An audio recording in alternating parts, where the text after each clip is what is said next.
Welcome to the Slop Temple. We pray this video helps. You start by confirming permissions and opening Discord on desktop or a browser because you need full access to the server's emoji list.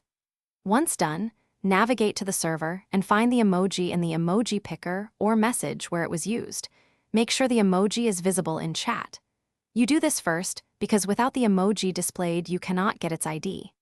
Next, prepare to inspect the message or copy the emoji notation in step 2.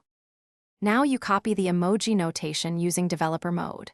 Go to User Settings Advanced and turn on developer mode so Discord exposes ID. Once enabled, right-click the emoji in chat and choose Copy ID or copy the message link containing the emoji.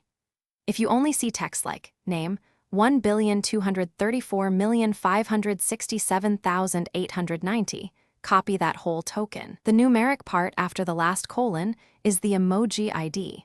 Make sure to keep the angle brackets when pasting for later use.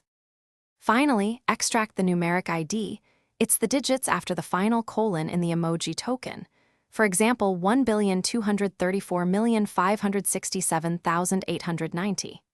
Once you have it, paste into your bot code, webhook, or mention format like name, 1,234,567,890 to display the emoji.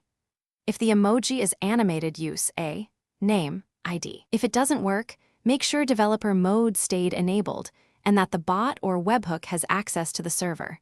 Recheck permissions before retrying. Thanks for watching. Consider subscribing if we helped you.